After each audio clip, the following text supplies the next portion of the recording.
Bom, depósito à vista é igual a conta corrente. O Conselho Monetário tem poder para limitar as taxas de juros. O CMN tem poder para limitar as taxas de juros. Importante. Quem controla o crédito é o Bacen e os bancos só funcionam no país se o Bacen autorizar ou por decreto do presidente da República se forem estrangeiras. O Bacen aprova ou não os diretores e presidentes dos bancos ou instituições financeiras. E o Bacen é o agente do governo federal para concessão de empréstimos internos ou externos. Exemplo, o GDF pega 20 bi do governo federal via Bacen, pois o Bacen é quem intermedia os recursos do Tesouro Nacional. E o Bacen utiliza através de uma conta no Banco do Brasil para que o dinheiro vá para a conta desse indivíduo, do GDF. O Bacen fará supervisão e vigilância permanente nos mercados financeiros de capital sobre empresas que interfiram nesses mercados direto ou indiretamente, podendo inclusive examinar os livros e documentos de todas as pessoas que tenham controle acionário dessas empresas. Legal. Então o Bacen ele faz supervisão e vigilância constante e ele inclusive examina os livros e documentos de todas as pessoas que tenham controle acionário. O Bacen só opera com bancos públicos e privados e não pode realizar operações com mais nenhum outro órgão. Basicamente o que essa parte quer dizer é o seguinte: o Bacen ele só trata com os bancos privados e públicos, ele não trata com mais nada. Bancos, é importante falar que são os bancos mesmo, banco comercial, banco de investimento, né? Ou bancos múltiplos. Quais são as receitas do Bacen? Bom, o Bacen é financiado com operações financeiras, aplicações dos seus próprios recursos. Então, o Bacen faz empréstimos, financiamentos, operações interbancárias, porque o Bacen é o banco dos bancos, né? Operações de compra, câmbio, venda de ouro e quaisquer outras em moeda estrangeira. Ele tem autonomia para isso. As eventuais, que são inclusive derivadas de multas e juros de mora aplicados de acordo com a legislação. O Bacen não pode emprestar recursos para o governo federal, porque o Bacen é o gestor do SFN com a função de regular as compensações de cheques e outros títulos e autorizar o funcionamento das instituições financeiras e fiscalizá-las. O Bacen é quem faz a compensação de cheques. Com o objetivo de controlar a liquidez no sistema econômico, mantendo a quantidade de moeda compatível com a estabilidade de preços, a dinâmica dos produtos e a estabilidade cambial, o Bacen atua por meio de instrumentos financeiros de efeito direto ou indireto. É por meio do Bacen que o governo intervém diretamente no sistema financeiro e indiretamente na economia. O Bacen atua como regulador do risco sistêmico, sendo o guardião contra a instabilidade financeira, evitando pânicos no sistema financeiro. Apenas o Banco Central emite moedas. Ele pode comprar e vender títulos emitidos pelo Tesouro, buscando regular a oferta de moedas ou taxa de juros.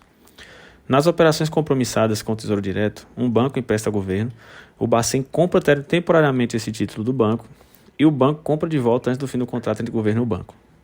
Isso é importante para manter a liquidez no mercado, né, as operações compromissadas. Basicamente, o governo federal, via Tesouro Direto, pega o dinheiro emprestado com o banco, e aí o Bacen vai lá e compra esse título, ou aluga esse título por um tempo do banco, que emprestou dinheiro para o Brasil, e com prazo de vencimento antes do prazo de vencimento da dívida do Bacen com o banco. Do Tesouro Direto com o banco. Então, o dinheiro, assim o banco não fica descapitalizado e mantém sua liquidez. Segundo a Lei de Responsabilidade Fiscal, os recursos públicos não podem socorrer instituições financeiras, isto é, papel de fundos e outros mecanismos.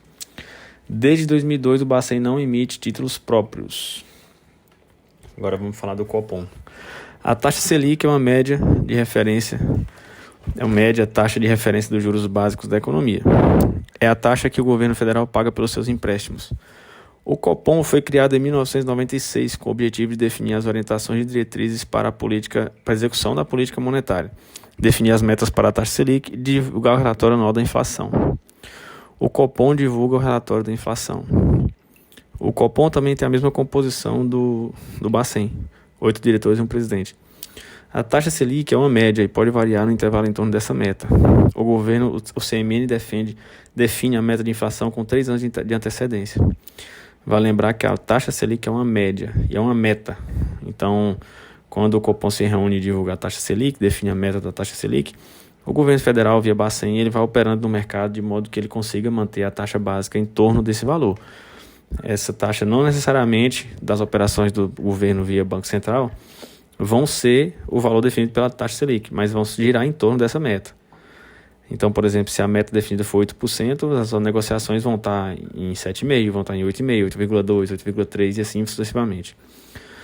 O Selic é o Sistema Especial de Liquidação e Custódia. É o local onde há custódia e liquidação dos títulos da dívida pública, o que é diferente da taxa Selic. A taxa começa a valer no primeiro dia útil seguinte após a reunião.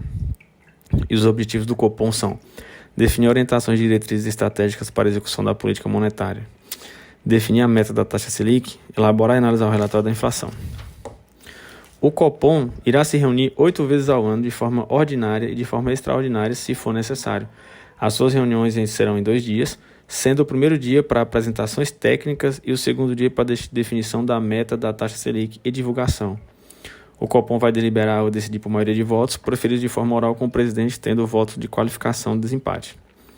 A meta será divulgada às 18h30 do mesmo dia da reunião, sendo divulgada pelo diretor de política monetária do Banco Central. Após a definição da taxa, o Banco Central vai ao mercado para comprar e vender títulos públicos federais para manter as taxas de juros próximas do valor definido na reunião, a média, né? A reunião é na terça, com o silêncio do Copom iniciado na quarta-feira anterior. Na outra quarta-feira, tem a reunião com a avaliação das perspectivas de inflação e a divulgação da taxa Selic. Então, na terça-feira, é feita a reunião em que é analisado a inflação, as condições macroeconômicas do Brasil e do exterior também. O silêncio inicia na quarta anterior e na outra terça tem essa primeira reunião. Na quarta-feira é definida a taxa Selic, a meta da taxa Selic, e nesse mesmo dia, na quarta-feira, às 18h30, é divulgado o valor da taxa Selic, que já vale a partir do dia seguinte. Juntamente com as perspectivas de inflação, e enfim. E o silêncio da Selic, ele termina na terça-feira da outra semana, em que é feita a divulgação da ata. Então, vamos lá. Quarta-feira começa o silêncio. Na outra terça tem a reunião, que eles analisam o cenário macroeconômico. Na quarta-feira é feita a definição da taxa Selic e a análise da inflação, com a divulgação da taxa Selic às 18h30 do mesmo dia da quarta-feira. E na outra terça encerra-se o silêncio do Copom. O Copom volta a operar normalmente. E é feita a divulgação da ata. A partir da ata haverá o cenário macroeconômico e seus riscos, e a ata será divulgada em até 4 dias úteis. A ata é publicada no sítio do Banco Central e na imprensa em geral. O governo emite títulos públicos por meio da Secretaria do Tesouro Nacional que remuneram com juros quem os comprar.